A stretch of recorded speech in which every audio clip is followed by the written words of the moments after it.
Okay, let me tell you how this program started, what motivated in the beginning. About 10 years ago, I was reading the sutras, and it occurred to me how much information there was about medicine and health and healing and sickness and everything related to human well-being in terms of physical well-being, quite apart from psychological well-being. And I got interested in the idea of medical ethics. And so I did a bit of reading around. And of course, naturally enough, the first thing I came across was the Hippocrates and the Hippocratic Oath. Now, some people say that this famous oath was not actually written by Hippocrates, but it certainly dates from about the 3rd century BC and is generally accepted to be a part of the Hippocratic tradition. And then I found out that this is by no means the only such oath for doctors, healers, or people dealing with the sick. In Japan, they have something called the 7 Rules of En-ju-in, which dates from the 16th century. It's based on Buddhist principles, and it's basically a Japanese Buddhist version of a Hippocratic Oath, fairly similar concepts there. And then in the Jewish tradition, Jews were very dominant in medicine in most countries where they lived since ancient times. And there's something called the Rule of Asapa, which is thought to date from somewhere between the 3rd and the 7th century AD. And once again, this has got something like, I think it's about 57 suggestions or rules for physicians. It's really quite detailed. And it was used by Jewish physicians for centuries, and was only basically modernized in the 18th century to sort of bring it up to date. And then if we look at other traditions, we find a similar thing. One of the authors of a very widely used work on medicine from China, written by a guy called, I hope I get this pronunciation right, Sun Sim Yao, whose dates are about the 5th century. They don't have the exact dates. But he had something like that, which apparently was used in ancient times, but fell out of use. And I was very impressed by one of the principles in his rules for medical ethics. I'll just read it.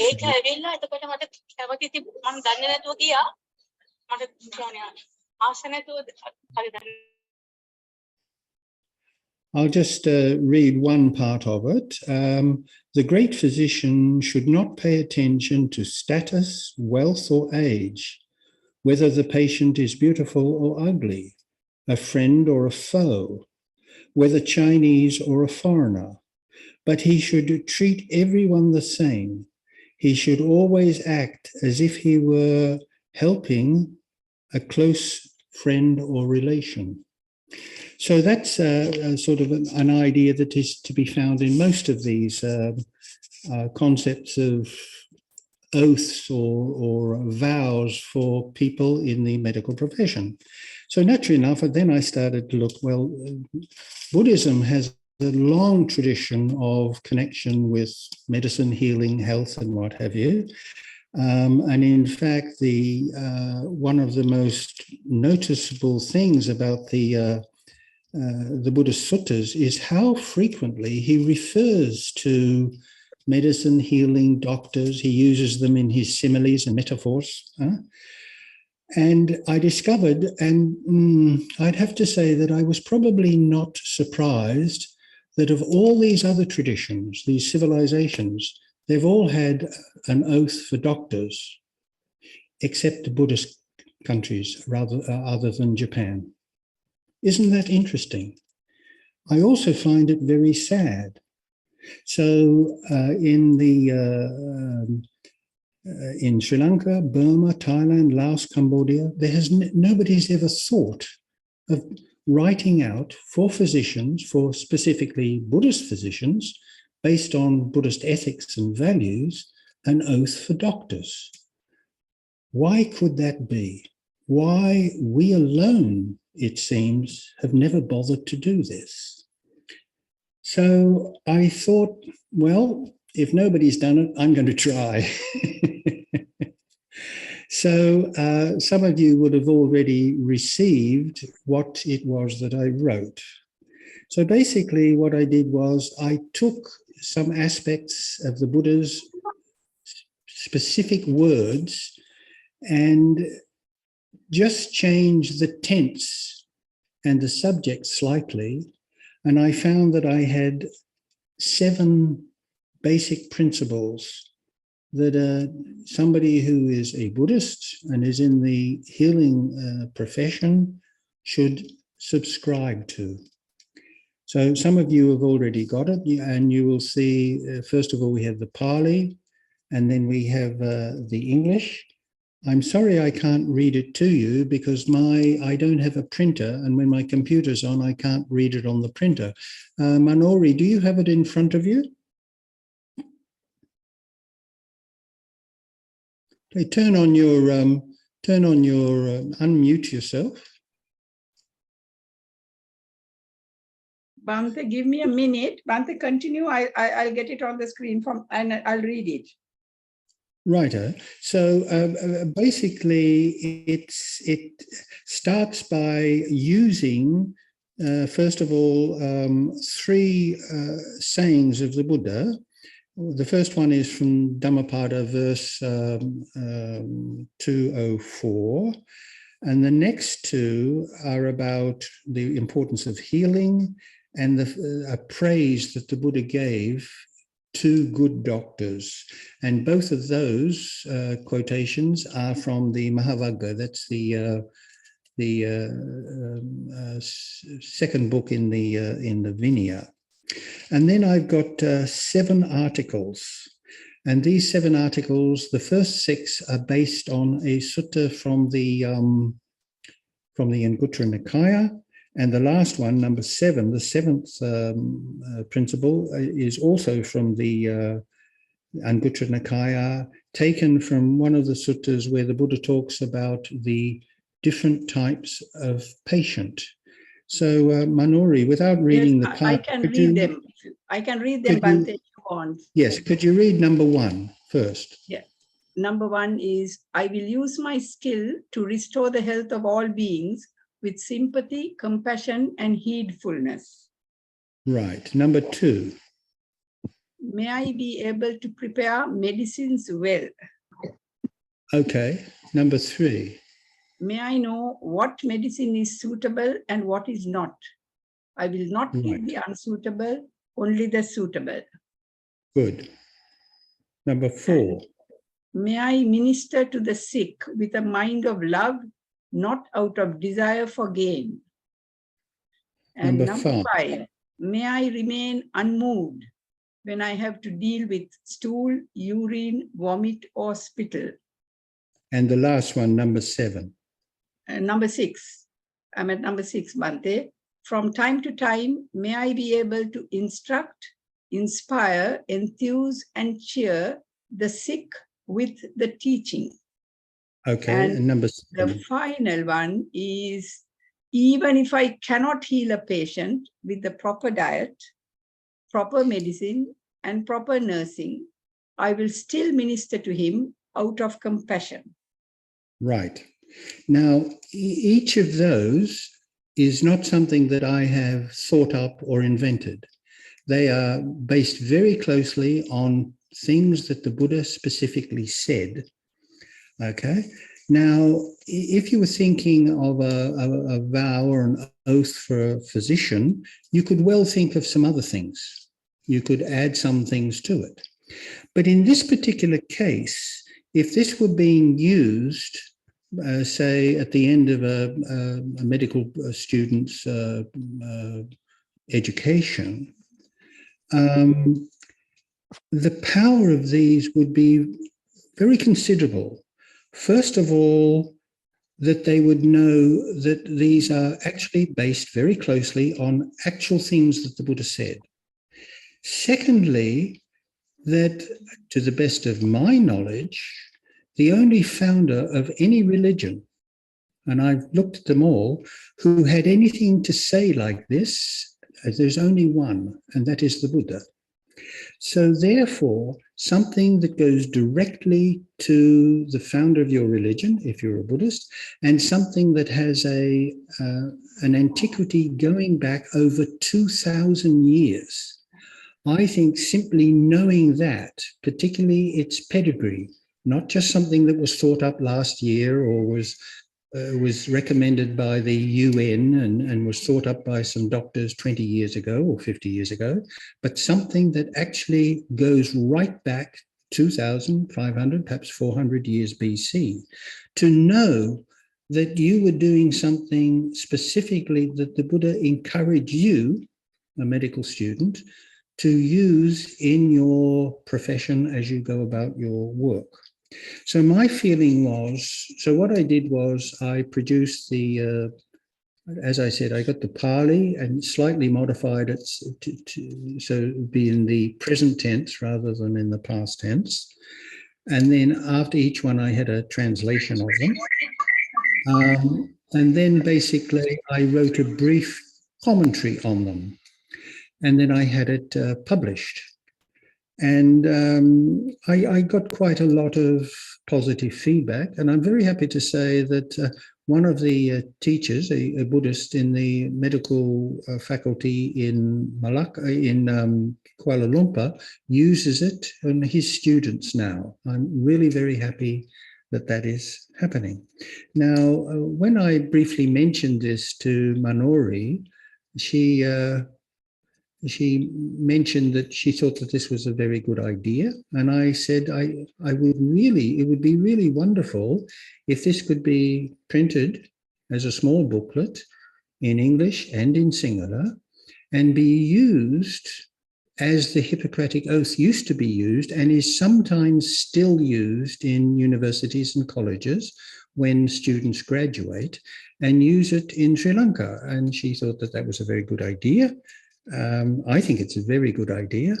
But then what happened is a week or so ago, she had done some asking around and she found out that is it the medical college or the medical faculty at the university? They have just, in fact, introduced such a thing, which is called the Commonwealth something? It's by the Sri Lanka Medical Council when the doctors register Bhante and the new doctors, and that's adapted from the World Commonwealth, the Commonwealth Right. Medical Association, adapted from Right. that. Okay, thank you. So I read it and I thought it was really very good, but it has no pedigree. It's a modern invention. Not that there's anything wrong with that, but if you were to have something that you knew came directly from the mouth of the person that you revere, or you say you revere, and that he's talking about things that are pertinent and practical for today, and that it isn't 20 years old or 40 years old and written up by a committee, but rather as 2,500 years old, I just had a feeling that that would resonate with young medical students more than what is sometimes used today. Anyway, that is not the case because now they've got this modern one, which I thought was very, very unfortunate. But anyway, those of you who have managed to get a copy, how many copies were you able to send out, Manoli? I think about 35 to 40 people did get the Bhante's document, Bhante. Okay. And of course, the Ayurveda Medical Council does not have an oath. I see. Oh, well, they may be interested in at least knowing about this and perhaps considering it to use in their thing. So that's about all I can have to say about that at present. That was the origins of this meeting. And I think it's, I was very disappointed to find out that nobody in Sri Lanka, a country of 25, 30,000 monks, where the majority of people are Buddhist and always have been, as you probably know, Sri Lanka is the country where Buddhism has endured longer than anywhere else. It died out in India 1,000 years ago. It's been the predominant religion of Sri Lanka for 2,300 years, and nobody ever thought of doing anything like this. Perhaps it's time that we started to rediscover what the Buddha had to say. And I think many people will find that a lot of what he had to say is actually really quite relevant for today. Okay, that's all I've got to say. Now, what I'd like to do is ask Professor Samantha Maligul to, he had prepared something and give a brief talk on what he had to say. And if you've got anything that might sort of be relevant to what I've just talked about, please do give some, mention that too. Is Professor Maligul there? Yes. Susanta? Yes. Yes, madam, I am here. Right. Shall I share the screen? Yes, yes, please. Go ahead.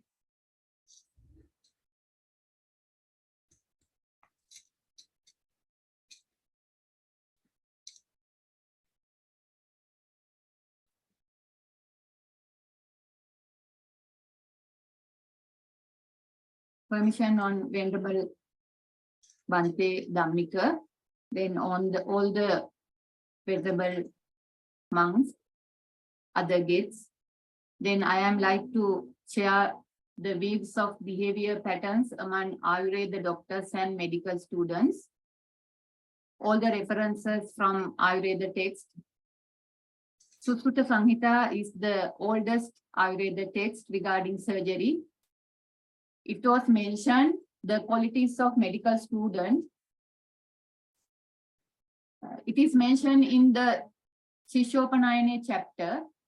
Shishopanayana means to lead the pupils close to the teacher or accepting as own. It was mentioned 22 qualities of medical students. Among those 14 qualities, among those 22, 14 qualities are moral qualities. Shall we see these things? First one is Shila, then Sura, that means capability to do everything properly. Then third one is Pavitra. It says that Pavitra should be physically as well as mentally. The Tika explained it as a Mana Shuddhi. Then next, Achara, good behavior or right conduct of the students. It may be changed as per the society or maybe as per the country. Thereafter, Vinaya, control of the 6 Indriyas, it was mentioned. Then Shakti or Utsaha, Shakti for Utsaha, that is also should come from the mind, that is kinds of mental strength. Then thereafter Bala, it explained as like this, Kriya Nivartana Samartha. The person who starts the work, he should be an ability to complete that work. That means he should be achieve the goal. Thereafter intelligence, Meda, the Sanskrit word, Grantha Dharana Samarthanam, it is given by the commentary. Then courage, Mana Santushti. Then memory power should be there. Then wisdom, he should be say something regarding the patient's future, maybe sometimes regarding disease or maybe other related matter. Then ability to grasp the meaning of words, that is called Pratipatti Yukta. Then pleasant mind, speech and moments. Prasanna Mana, Vak and Cheshta. Then last one, bearing difficult situation. The Sanskrit term is klesha sama. These qualities should be in a medical student. Then thereafter, especially Charaka has mentioned in Sutra Sthana, qualities of the physician. First one is the knowledge.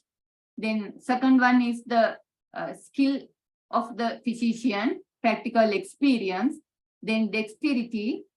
Thereafter, again, purity. Purity means internal as well as external. Then always medical professor or medical person should have a spiritual force to treat the patient. Then there are some quacks also. Yes, yes. Mm. Those are called Chadmachara and Siddhisadhita. Chadmachara means pseudo-physicians. Those people who exhibit the medical items, drugs and other things. Then Siddhisadhita people, feigned physicians, they advertise themselves and they pay money for their publicity. Then Charaka explained the people, the society who have to identify these kinds of physicians and they have been denounced. Then after we have to find out the Pranabhisara or Vaidya Gunayukta Vaidya. Pranabhisara, that is the term he has mentioned. Then Pranabhisara is the physician duly engaged in the study of the science of medicine, in mastering their actual implication of therapy and having practical experience, is known as the surveyor of life. Then specially mention Charaka about behavior of the medical officer or Vaidya Vrutta. There are 4 things that is very familiar because we are all Buddhist. Maitri, Karuna, Preeti and Upeksha. Doctor should be sympathetic and kind to all patients. That is called Maitri and Karuna. Then thereafter should be pleasure or happy with those who are recovering. If not, what happened? Should feel detached, tranquility with those who are towards the death. These 4 called as Vaidya Vrutta or the behavior of the medical officer. Then compassion for the living creatures is the Dhamma par excellence. A physician who enters into the medical profession, keeping this ideal in view, accomplish his objectives best and gets happiness par excellence. This is also mentioned in Charaka Chikitsasthana. Then the always physician have an idea about the patient. Patients like the mother, father, brother, and relations towards all creatures. These qualities we can gain with the Sila, Avyaja, and Maitri. These 3 qualities should be developed inside the medical profession. Then attributes of the physician again mentioned Charaka. The physician should treat all his patients like his children. It should take care of their health and keep them away from miseries always. Then Chakrapani, the commentator of the Charaka Samhita, then we have in Ayurveda the one kind of therapy called Daiva Vyapasra treatment. This treatment included mental psychiatry, etc. In this case, the Chakrapani mentioned to do this type of treatment, physician should be a spiritual person. Otherwise, he may fail. A person who pursues medical profession just out of compassion for the living being and not for artha, wealth, or satisfaction of the worldly desires, excels all others. A physician who practices profession as a saleable manner. Then they have mentioned an example. It says, he running after a heap of ash instead of gold. Then Susruta has mentioned these things.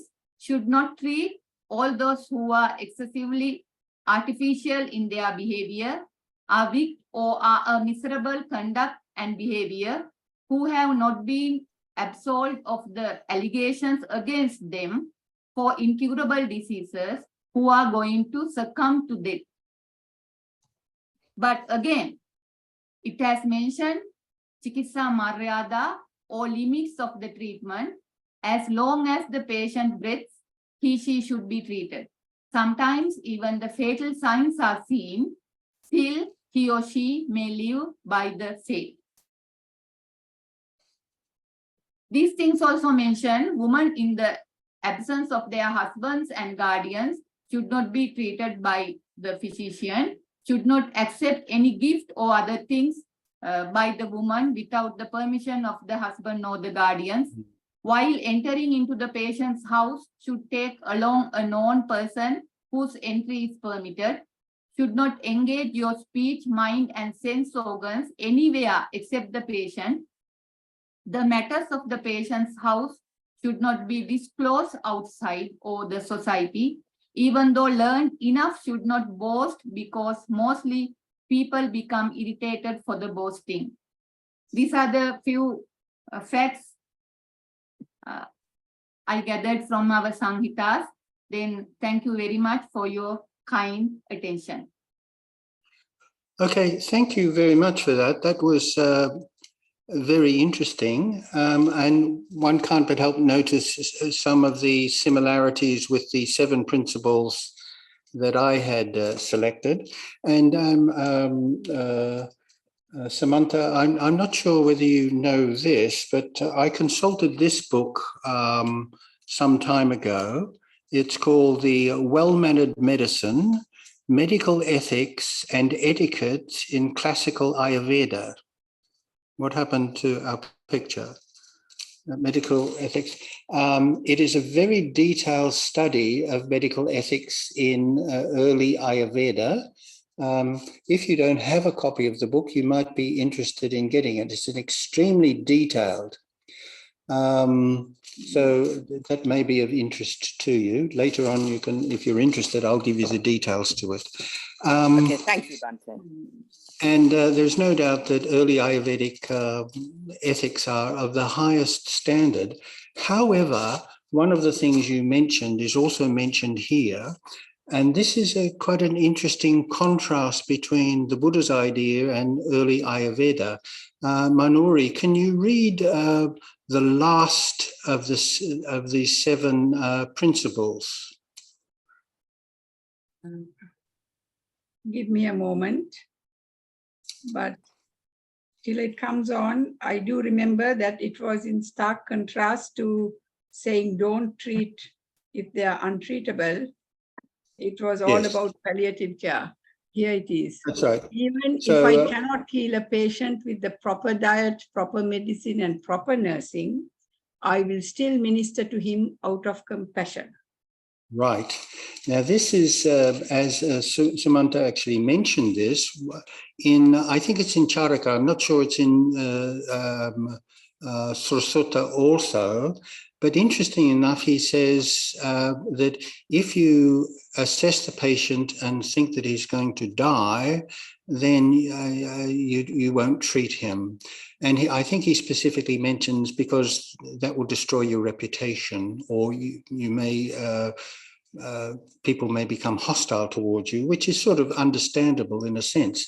But it's very interesting that the Buddha specifically mentions this, that even if a patient is incurable, the compassionate doctor will continue to look after him.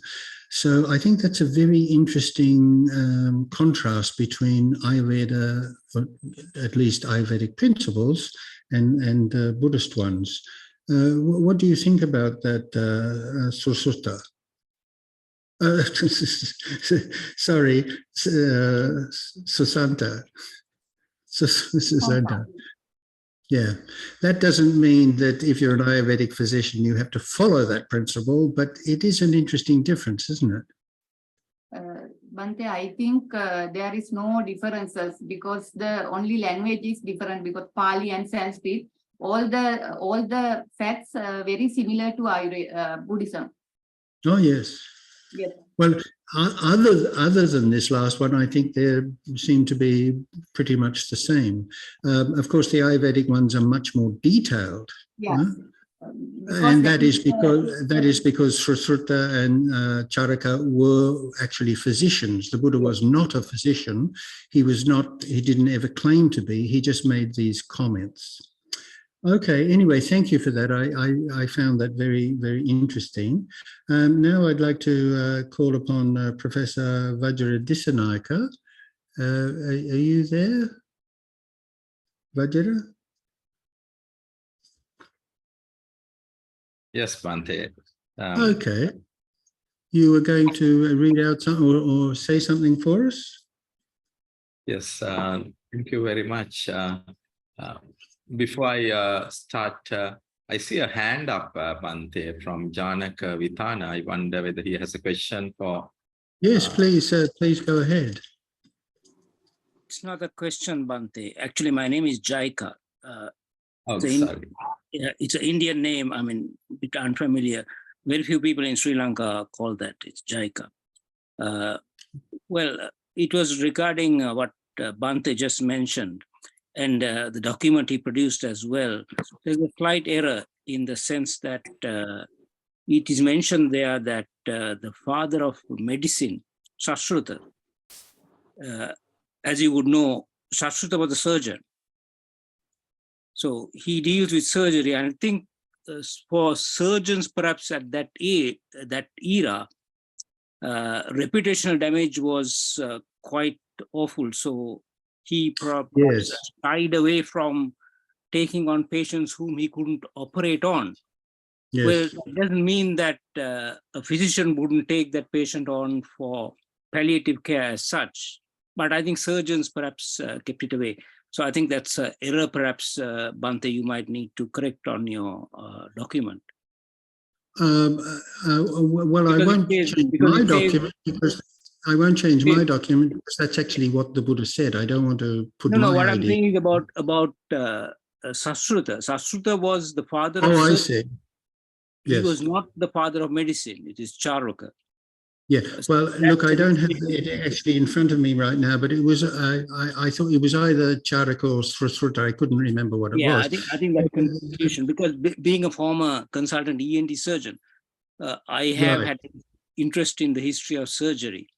And there's quite a lot of detailed, in fact, it was fascinating that during the English Empire, that the invading armies into India, they discovered that the Indians could perform, I mean, people from the bricklayer caste somehow had learned some of the surgical techniques and were able to reconstruct. Including skin grafts, wasn't it? It was, well, they were very good actually at skin grafts. It was a nose that was yes, that's the famous one, yeah. A famous one. So the surgical practices were quite advanced. And you'll recall that when I mentioned this, I said that it was understandable that a doctor or surgeon would not would refuse to treat a patient he knew was going to die, because sometimes their life could be endangered by that. Exactly. Nonetheless, that is an interesting contrast between them. Anyway, thank you for that. Now, is Vajra Dissanayake there? Okay. Oh, yes, there you are, right. So, the floor is yours. Yes, thank you. It's a great pleasure to be here. This, my presence here today was following a brief conversation with Professor Manori Siranayake. She said that Professor Harsha Senaviratne, who is also here, has an ethical dilemma regarding, some of the work that he's doing related to IVF and so on. And I said I would be very happy to, help everyone. Give an opinion on that. Yeah, and reflect on it. So just to tell you a little bit about myself, I've been, I I graduated from the Faculty of Medicine in Colombo in the 1990s. During the time, Professor Seniviratna and Professor Manori Senanaka were our teachers, and then ended up specializing in medical genetics, so working on genetics and genomics, stem cell related work, and so on. So the so-called modern biomedical sciences and biotechnologies and all of that. And also, having trained in that and come back to Sri Lanka from the UK, we realized that it was also necessary to ensure that the ethical framework to practice these technologies was available or operational in this country as well. So I got involved in doing a lot of ethics, and serendipity had it.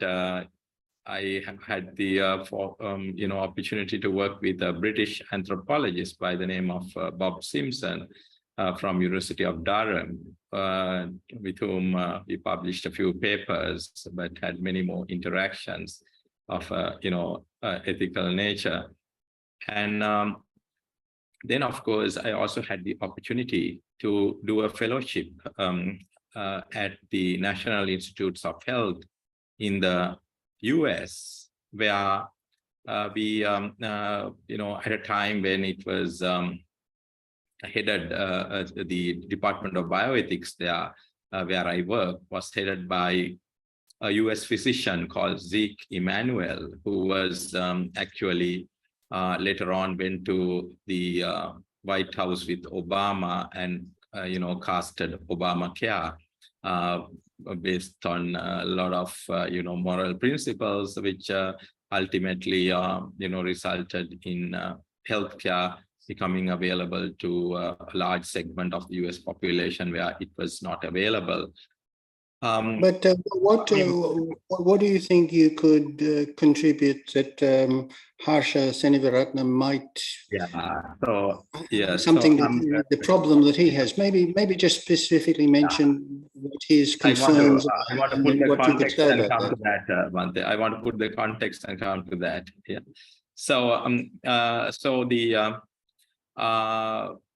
So we live in a world, if you look at the current context that we live in and the ethical dilemmas that we face in the field of medicine, they all come from a perspective of, where we are facing increased rationing of resources wherever we are.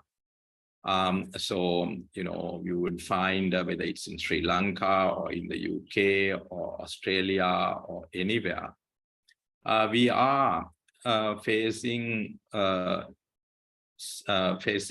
environment that where we have increased rationing, and we have to make decisions based on to whom we should be making we should be allocating resources. And so, not easy decisions, isn't it? Yeah, it's not easy decisions. So in that context, the ethical, the ethical and moral codes, oaths, whatever you call them, become very, very relevant. And they should be, discussed more and considered more in the context of in the context of practice itself. So I was particularly pleased to see the oath that you've articulated using the Buddha's teachings. And then also see the qualities that Susruta has mentioned from Professor Molligoda's teachings, Molligoda's presentation, because these days, whenever I speak with medical students in my faculty, Faculty of Medicine, Colombo, and I always address them in various fora. What I try to bring out is the fact that, we are living in a world of increased rationing. We have to make our decisions based on value judgment, moral judgments. And then the most difficult thing that we find it is, where do we really anchor those? So we tend to be using Western, codes and so on, which really do not fit in with with what we probably have been brought up to believe in. For example, overcoming raga, dvesha, moha, and cultivating metta, karuna, mudita, and upekha kind of concepts. And so we tend to, therefore, have different sets and rules. So what we do at home, or what we practice when we go to the temple, is probably not what we practice when we are at work, which is dictated by something else. So therefore, there's got to be a way of bringing all these reconciling the two. Yes, and so we really have to find a way of cultivating those values amongst not only the medical professionals, but also, I guess, in other professions as well, and bringing about a different kind of dialogue. So I always say, when I address my staff and students, let's try to reduce the raga, dvesha, moha kind of feelings in ourselves, and try to cultivate metta, karuna, mudita, upekha, because it really resonates with them, and that brings about a different cultural shift in our places and so on. Now, coming to the ethical dilemmas that we face, particularly in case of let's take that example of assisted reproductive technologies, where we are trying to help couples with issues related to fertility. They are unable to have children. The first dilemma that we always face is, again, one of rationing or resources, because it's only for those who can afford it, who can get it. So it's not free. So whether in Sri Lanka or even in the UK, they would say so many cycles and that's it. Anywhere else where they may have free access to so many cycles, and that's it. If you don't get a child after that, then what do you mean by cycle? You mean that's how many attempts they do that? Yeah, attempts. Sorry. So it will be a try. And then of course, then once you are trying to practice as the practitioner, you have this dilemma of where does life begin, and what can what can you manipulate? Is sperm the life? Is ovum life? And when they join together, is that life, or does life begin when the vijnana arrives at the the fertilized ovum?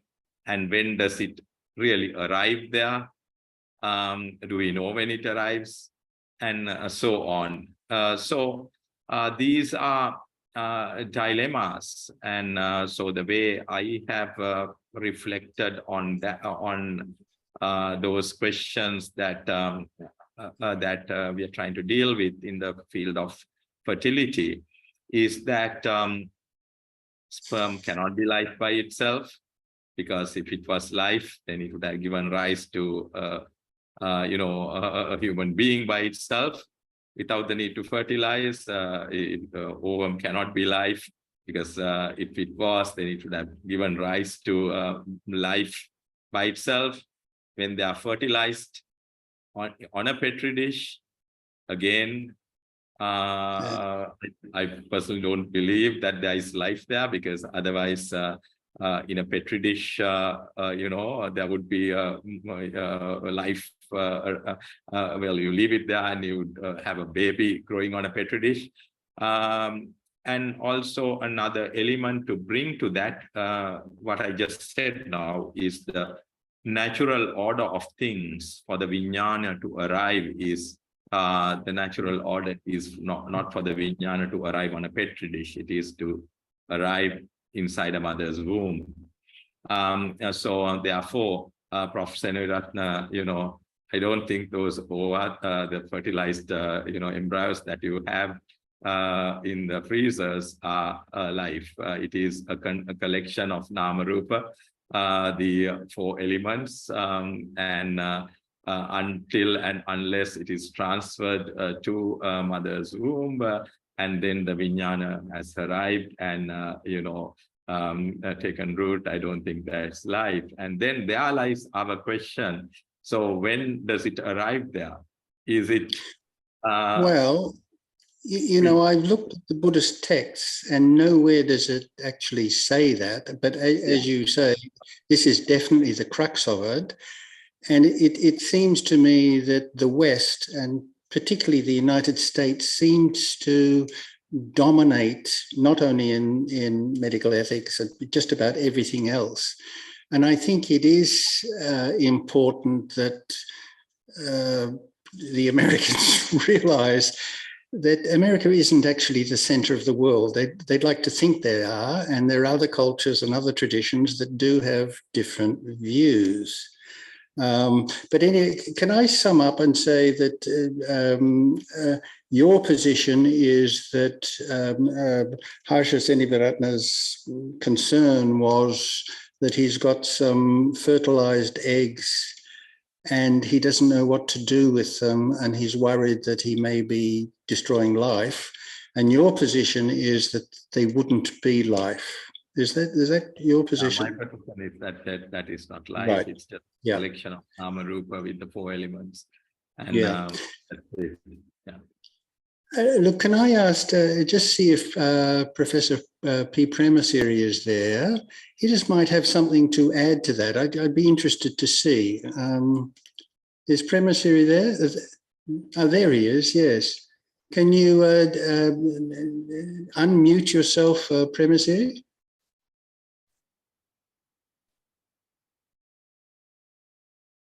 You need to unmute yourself. Okay, I think right. I'm unmuted now. So what aspect would you like me to talk about? Well, our speaker was just asking the question from a Buddhist perspective in this relation to abortion, say, and also what's the actual technical term that our former speaker used? What is it? There is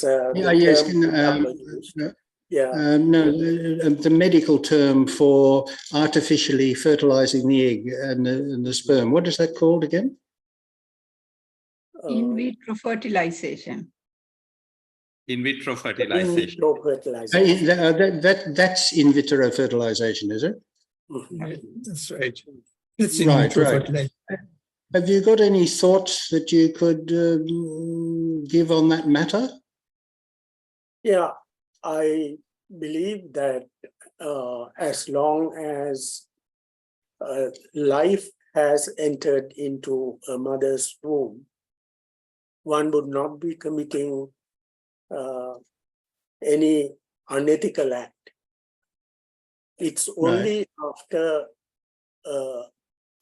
real life has got established in the mother's womb that if one when does that take place? That's where we talk about the entry of the Gandhabba.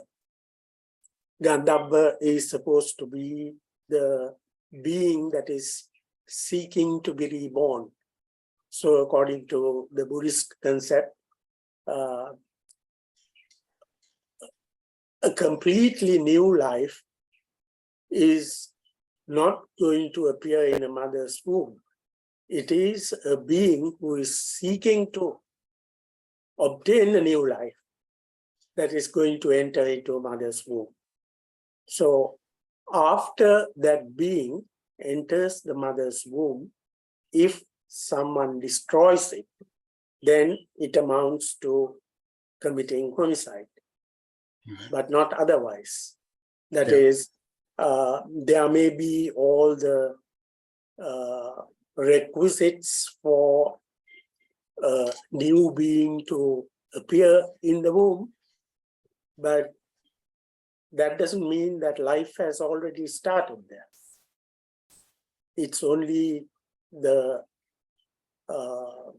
sort of accumulation of certain physical sensitive matter, maybe you could call Namarupa the sensitive matter that actually plays a part in producing a new life. So just destroying the sensitive matter would not involve destroying life from the Buddhist point of view. It is only... So you would agree with Vajra on that? Yes. No, we agree. He's saying the same thing that I said.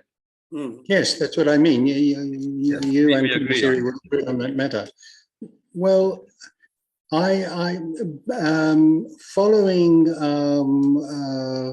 the Tipitaka, which specifically, I think there are at least two places where it mentions if a monk were to procure an abortion or encourage somebody to do that or do it themselves, that would be parajika. That would be considered killing. I'm right on that premise here, aren't I? Yes, that's right. Yes, right. So, but nowhere does it say at what stage, 1 week or 1 day or 1 month or something like that. Anyway, so I had written on this some time ago, and the standard, not only in Buddhism, incidentally, to the best of my knowledge, in all Indian medical traditions, abortion is considered to be unacceptable. So I simply followed that, but then I did some reading on exactly what goes on when these two, the egg and the sperm, meet. And even it occurred to me that even a fetus that's like a week old, it doesn't have a brain. It has no, there's no nervous system. There's no heart. I can't remember exactly when those things start to appear, but it would seem to me that that is potential life, but not what we would normally call life itself. So it occurred to me that unless we can identify a specific place where that life form will, without any doubt, become a fully formed human being, anything prior to that would not be killing. That's the conclusion that I've come to.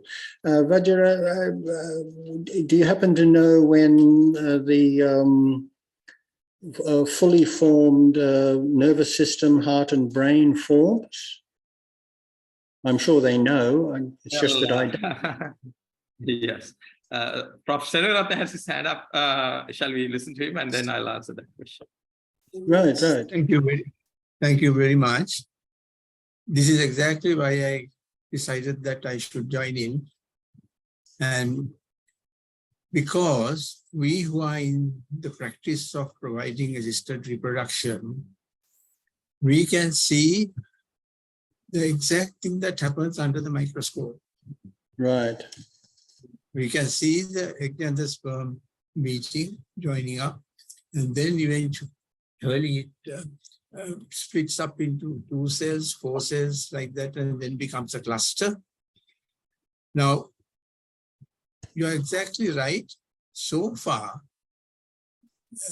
people have ignored the minute details that are visible nowadays with modern technology.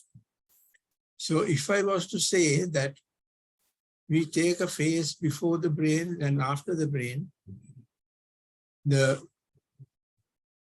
nervous system is functional in a very primitive way, probably from day 14. Right? Day 14, is it? 14 after fertilization. I should be more specific. You can see the nervous system then, the components of the nervous system, not fully formed yet, but neural plate, which gets converted into what is called a neural tube, that goes on to form the brain and the spinal cord and so on. It's all there. This is why even in UK, the embryo authority has not permitted embryo research after day 14 after fertilization.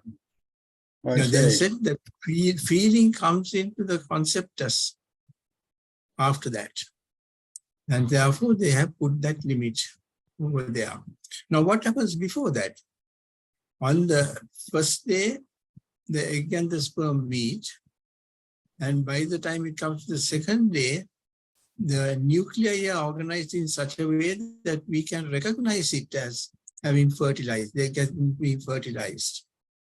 I am not sure or convinced that there is life at that stage.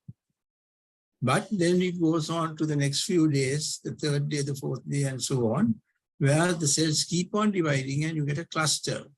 We call it a morula.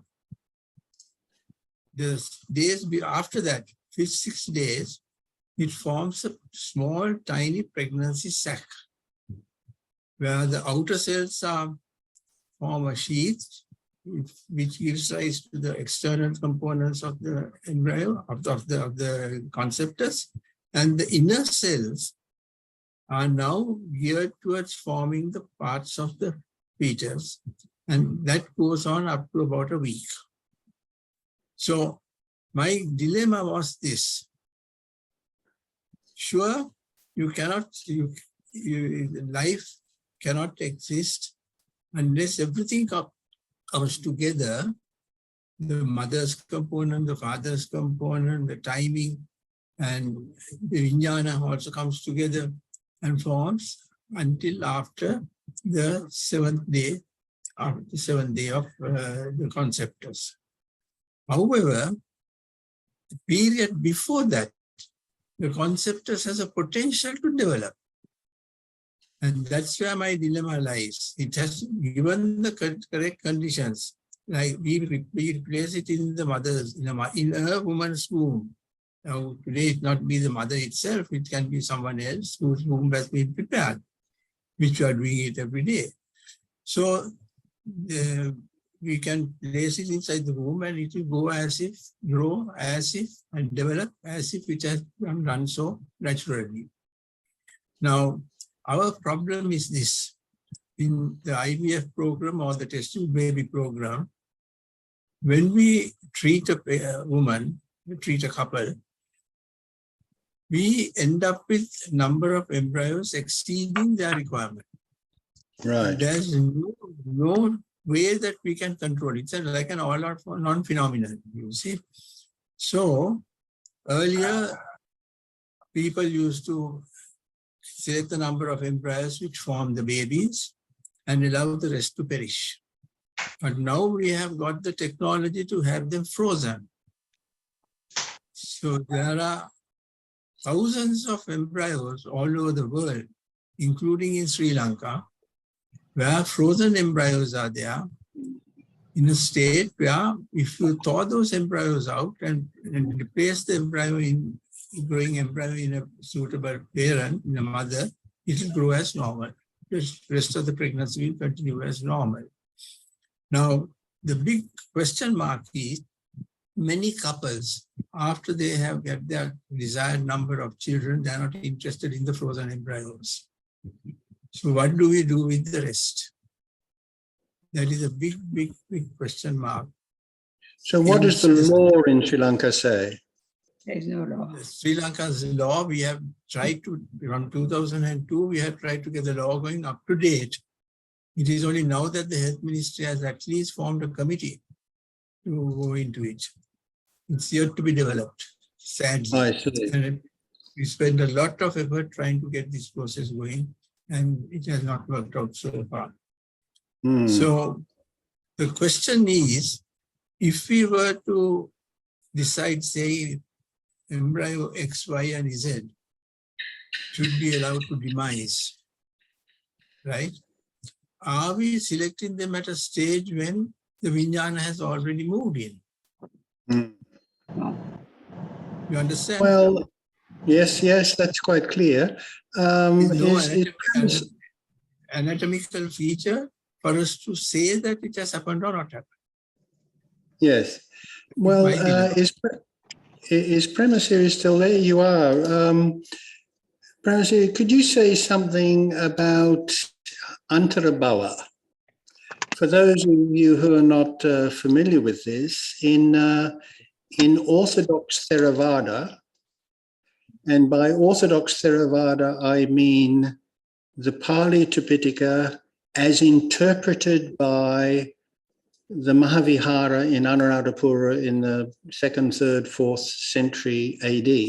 That is their particular interpretation. They say that there's no such thing as an antarabhava. That is, when a being is born, when a being dies, the vijnana or the being immediately is reborn or reanimates a sperm and an egg. But it seems to me, at least, when the Buddha is talking about when somebody dies and or etc., he's not here, not there, not in midway in between. It seems to me that that might be talking about what we would call an in-between state. That is where the consciousness that has left this body doesn't re-embody for some time, that it hovers or stops in an in-between state for some time. Premasiri, can you say something about that? You probably know more about this than I do.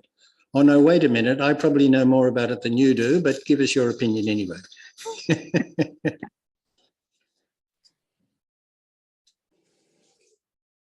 You have to unmute yourself.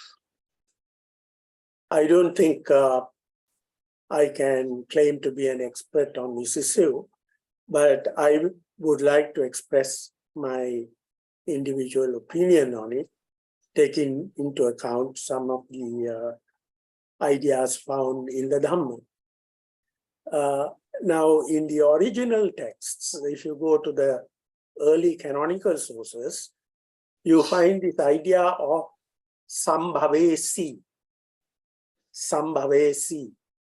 Now, if you actually interpret that in terms of its etymological derivation, sambhavesi means one who is looking for a new becoming. So it seems that in the early sources, there is admission of this possibility that when a person passes away, the possibility is there that that individual consciousness does not immediately get established in some other birth, but hovers around looking for a suitable place to take birth. But of course, the Theravada adopted the principle of consciousness, which actually exists in moments. That is, it is a momentary. The Kanavada. Yeah. So they wanted to interpret rebirth in terms of that doctrine. So according to them, as soon as consciousness ceases to be. It must immediately re-arise. It immediately must get settled in another life. So that's what I think. That's why they came to that conclusion.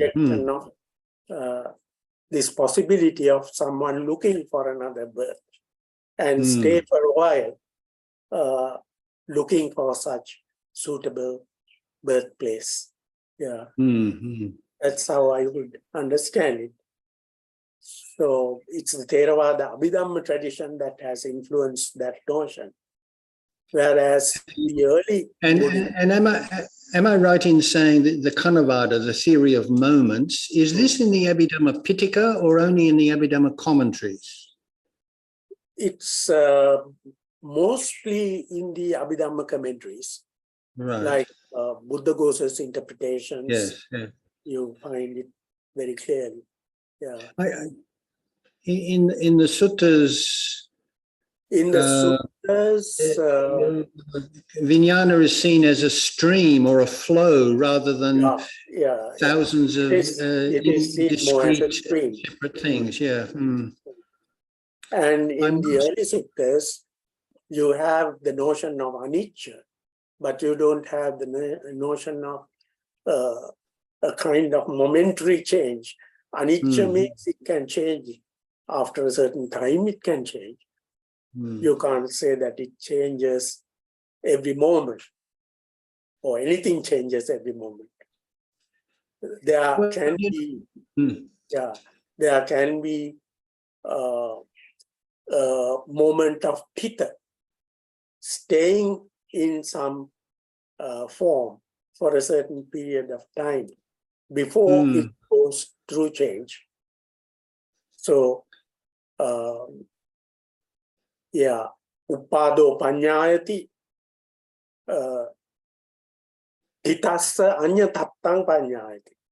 So it arises and it stays.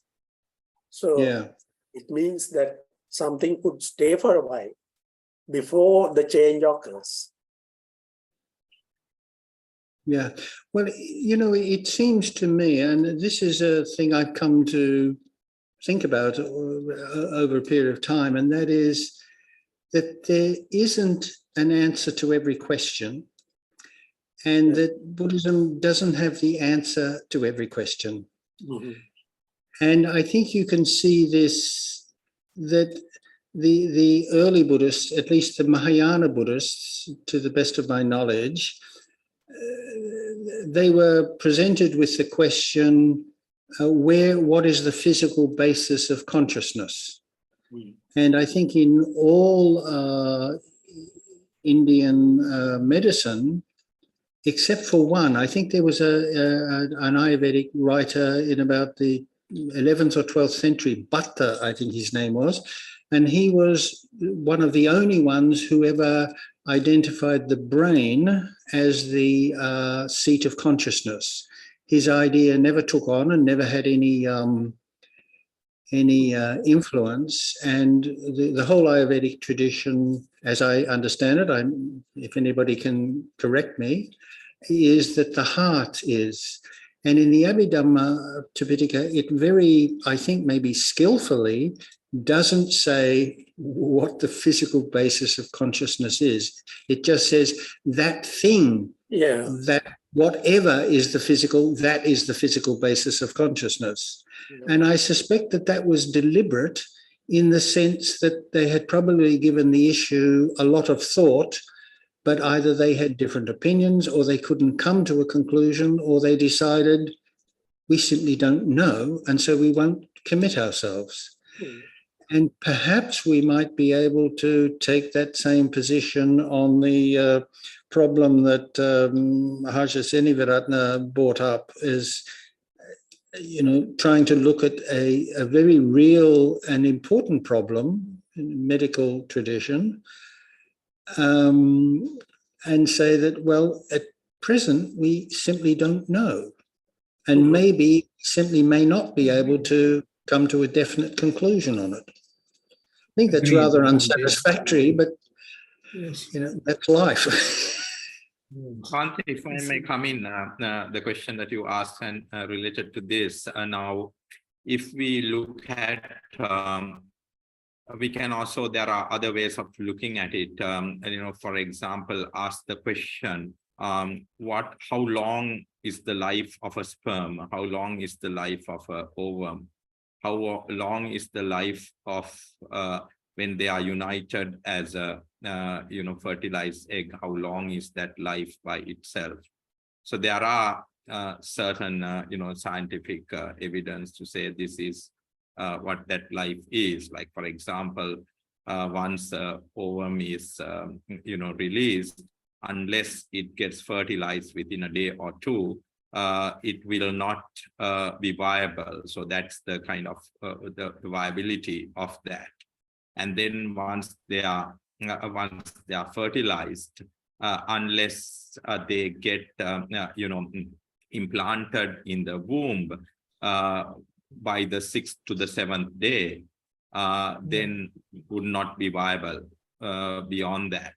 And then the question from there is, so if we kind of agree that by the time it gets implanted in the womb at the 7th day, if we make an assumption that that is the time that the Vijnana arrives there, and then the Nama Rupa and Vijnana together is the one which gets implanted and gives rise to life, because the natural order of things is for the Vijnana to arrive in the womb, then we have a starting point for life.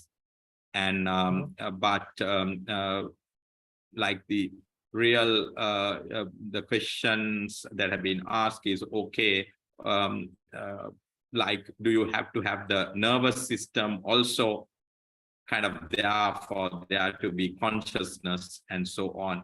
So for me, I would always say that life implanted embryo is life.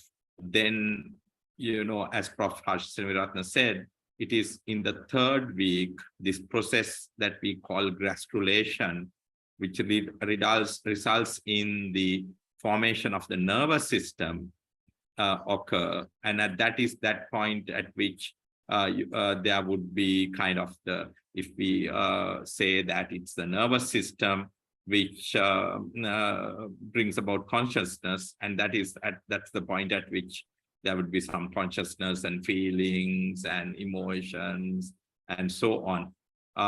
So this is on the basis of which those Western guidelines are kind of developed. So from our point of view, I would think that we can take embryo that is implanted, let's say in the 6th or 7th day, as the point at which life begins. And that's the way I rationalize it, and that's the kind of I thought you said 3 weeks. Did you say 3 weeks? The nervous system begins at the 3rd week. The development of the nervous system commences at the 3rd week. So, but I think life has a much more earlier origin than the development. Bhante, can I come in? Yes. This is just I have with me the Vimukti Magga, meaning the path of purification, not Visuddhi Magga. Then in this first edition, it's a very tatty edition because it's that by Venerable Soma and Keminder and the Reverend Ehara. In page 173, gives week by week.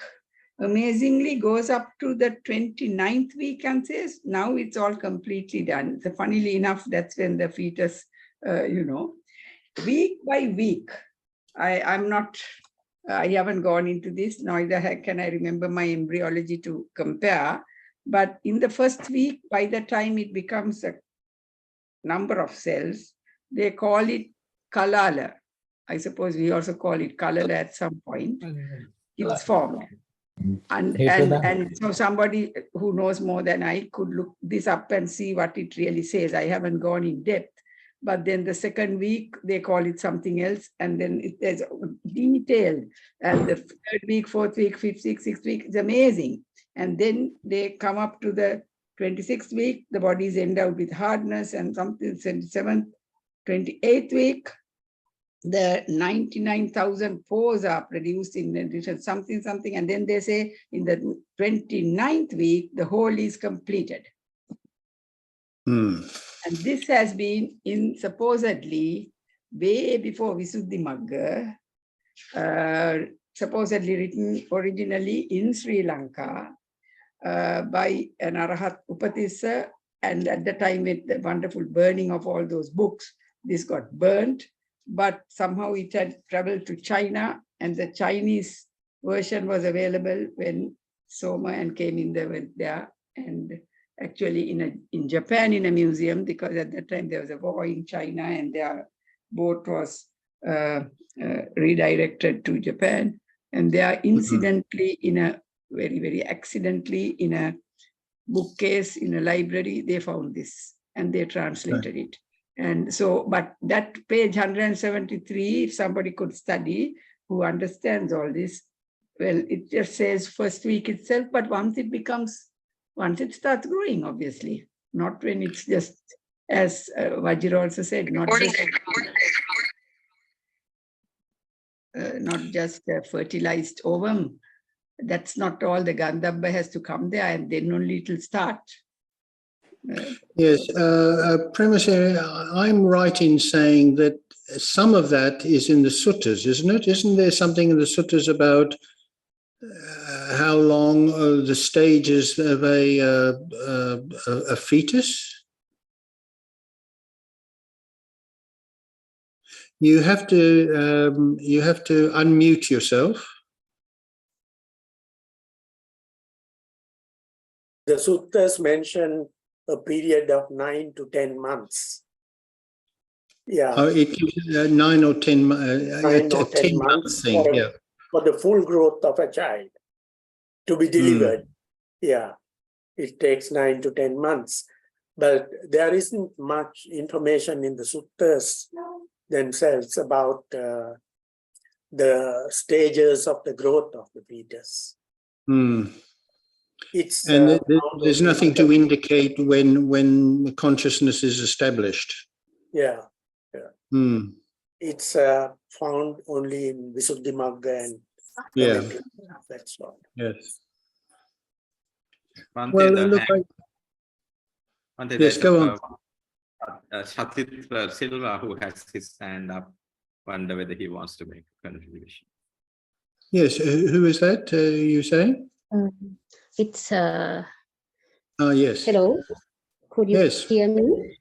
Okay. Please go ahead. With due respect to Venerable Bhante and all the participants, I would like to add from my end, because I am from the Ayurvedic field.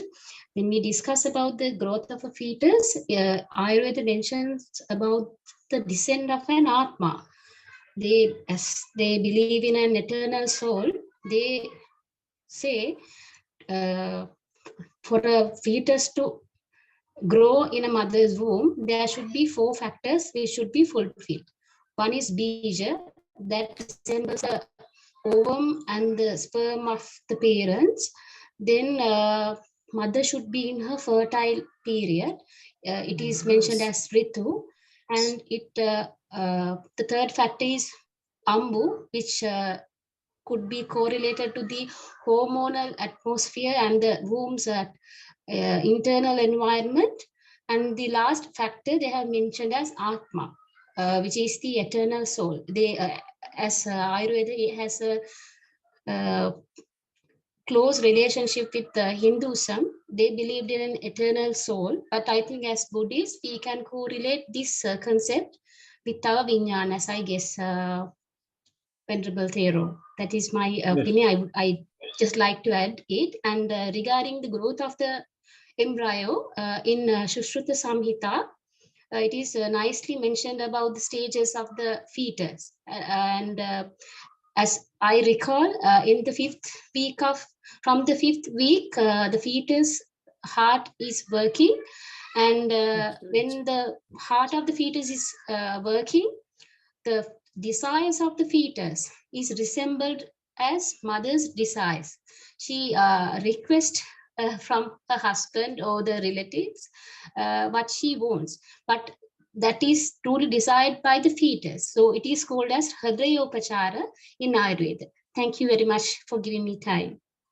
Thank you very much. If I may butt in. Yes, go ahead. Heartbeat, Go ahead. the heartbeat, you're right. Because today with modern technology on the ultrasound scan, we can demonstrate maybe just a few cells that are beating, that are, where you get a, we call it the cardiac pulsations.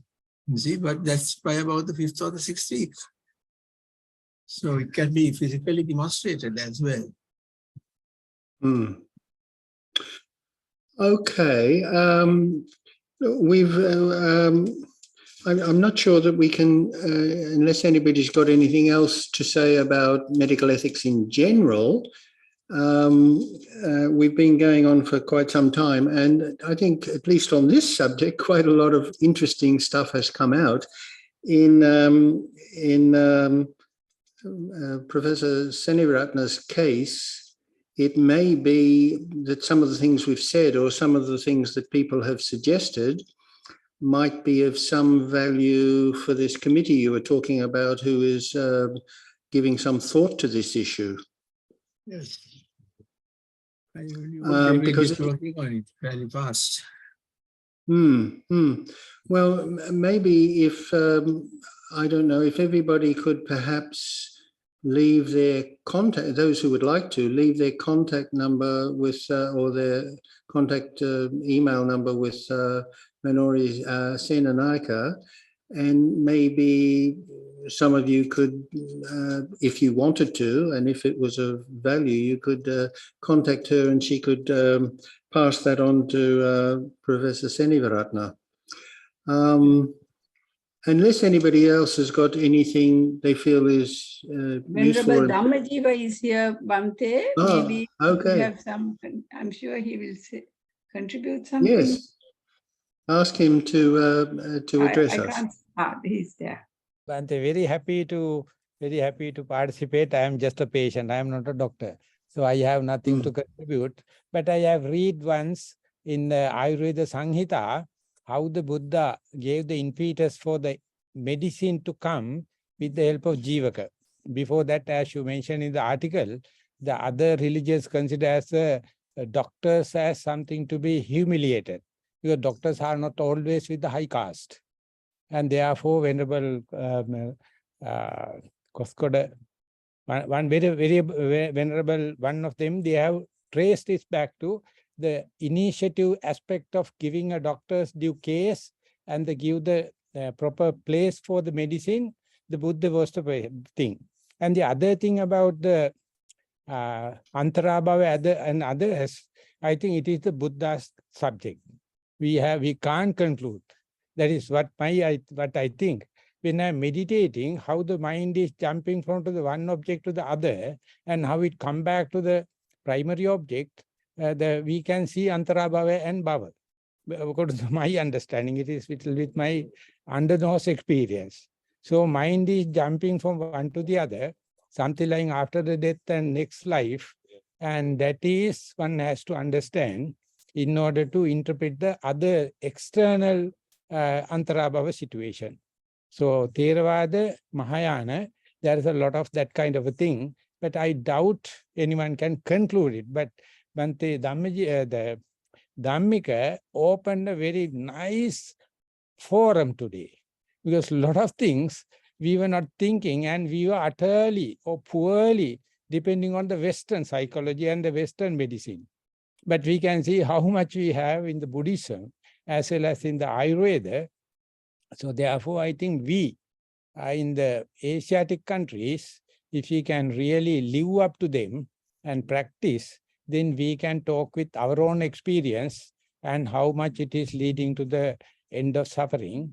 And therefore, your 7 points are very interesting. Today's medical science has a notorious history. It is not always helping humankind. So I was a little bit critical I was a little bit critical. Many people think I did agriculture. I did not go to the medical faculty. That is why I'm envious about the doctors. I have gone to the hospitals, but I can understand how the COVID case happened, how these things happen. As you mentioned, they made it a business. But the basic in your article, I am very happy it is comprehensive. So therefore, if you wish to be physically health, you have to be mentally health. So therefore, doctors having ethical values is very important. But patients also must have, I think, Ayurveda and the Buddhism can do a lot. But as Bhante mentioned in the beginning, no one has given the original thinking about the Buddhist presentation. So I will try my best according to your paper. I got a printout, and I will try my best to put into first to my teacher, Venerable Dhammika, and then you can edit me. That's all I have to say, Bhante. Thank you very much for the chance. Yes, thank you, Venerable. Okay, has anybody else got anything else that they'd like to add to some of the issues that we brought up so far? And if not, we'll finish. Anybody else has anything? May I speak? Is Mahendra Gonzalez Corrales? Yes, please.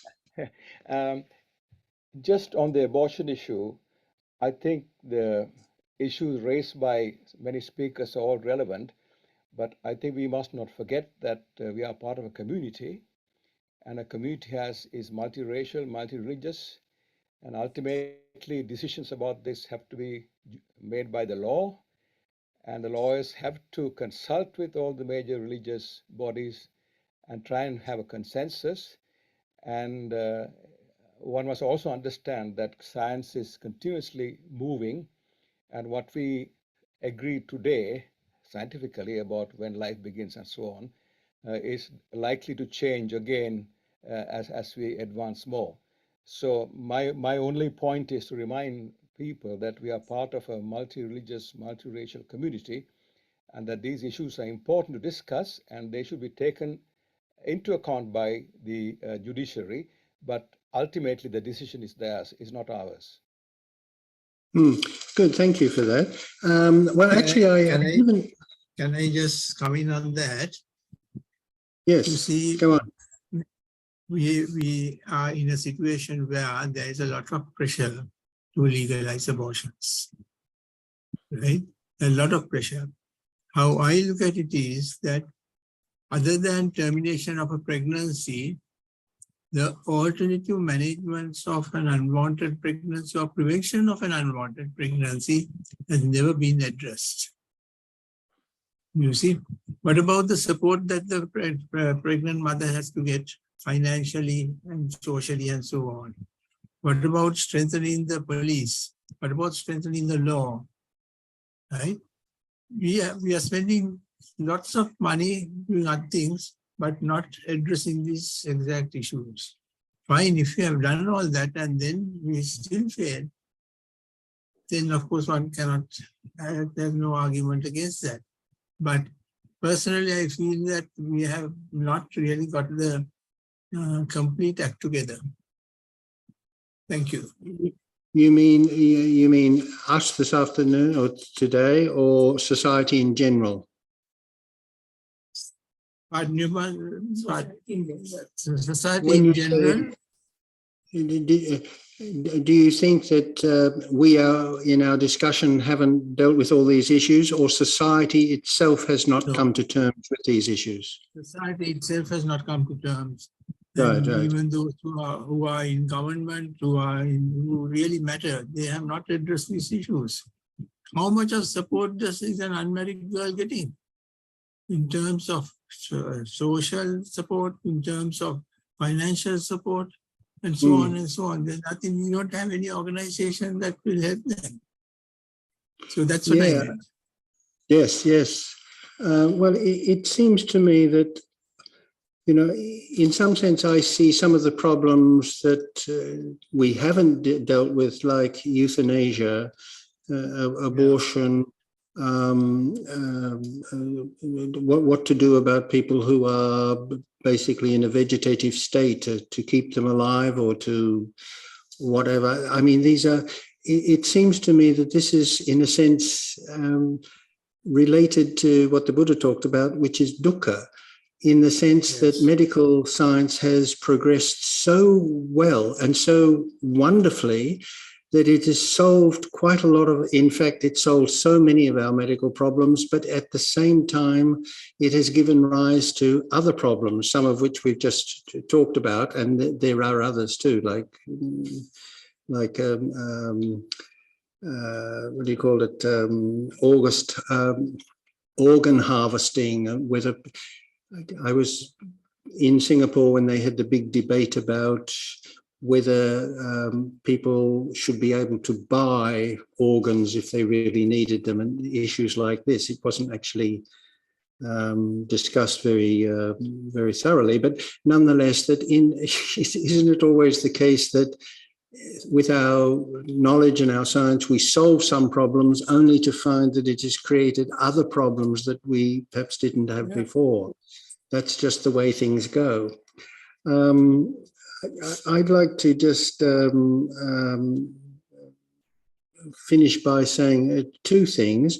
The first thing is if anybody would like to perhaps contact Harsha Seniviratna concerning the very real and present problem that he's got, and like to give some advice, or perhaps give some advice to the committee that you talked about that was meeting, please, perhaps if I could ask you to give your contact address to Dr. Seninaika, and maybe they might be able to give some input for those discussions.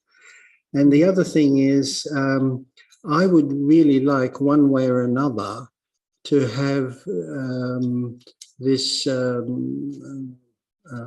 called it the Vajjavatapada, the Buddhist physician's oath.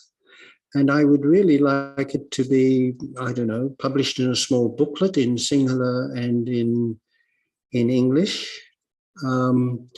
And there are various ways that could do it. Mahendra, you mentioned that in a multi-ethnic society like Sri Lanka is, there was no suggestion that this would, if it was ever adopted, would be read only by and given only to Buddhist physicians, but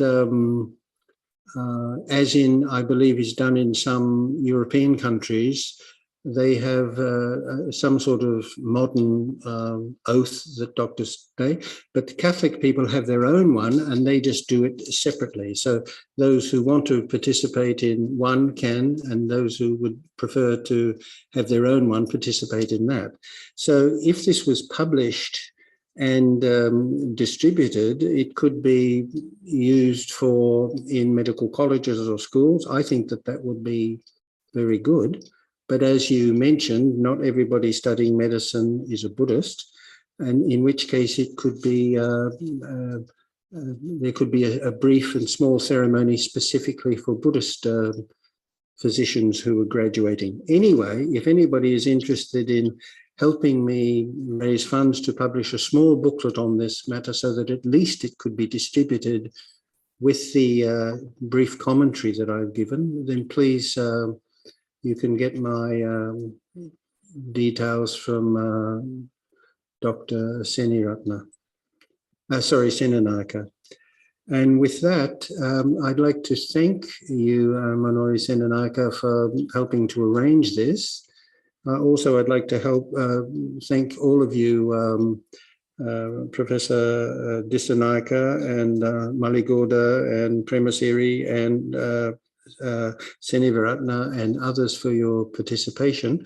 Our friend from India, is he still there, who made a contribution also? No, he's gone. Well, should he come back? Are you mentioning about myself, Bhante? Yes, I'm from Sri Lanka, madam. No, I was talking about the gentleman who had something to say about. Okay, he's gone. Oh, pity about that. Anyway, wanted to thank him for his contribution, and thank you all for yours, and also for Venerable Dhammajiva. And with that, I'll draw this meeting to a close. And thank you all for your participation. And hopefully this has not just been a talking shop, but at least something will come from it. And if not, at least we've had some ideas that we can give some thought to. Okay, anything else before we finish? We normally transfer merit to the devas and the departed with the usual stanzas. Okay, so we have shared some ideas and hopefully have got some ideas, food for thought. And also I'm happy to say I've sometimes participated in or even chaired meetings like this, and sometimes it ends up becoming quite, what's the word, boisterous, because people often hold quite strong views, and I'm very happy to say that there was nothing like that here. It was done very professionally and politely, and I think everybody's contribution was helpful. And thus we have all participated in a useful, fruitful discussion. And consequently, we have made some merit, and we will now share the merit that we have made with all beings everywhere. Etavata charamihi sampadang punya sampadang Sabbe devaram modantu sabba sampandi sindhya etavata charamihi sampadang punya sampadang Sabbe bhutarannu modantu sabba sampandi sindhya Etavata charamihi sampadang punya sampadang Sambe sandharanu modantu Samba sambandhi sindhya.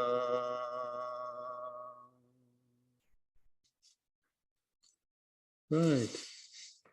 Thank you, everybody, and good afternoon. Afternoon. Thank you very much, Bhante. Thank you. Thank you very much. Thank you very much, Doctor. Thank you, everyone, and Venerable Dhammajiva. Thank you very much. Professor Padmasiri. Thank I you. will then close the meeting. Thank you, Vajira and Professor Molligoda.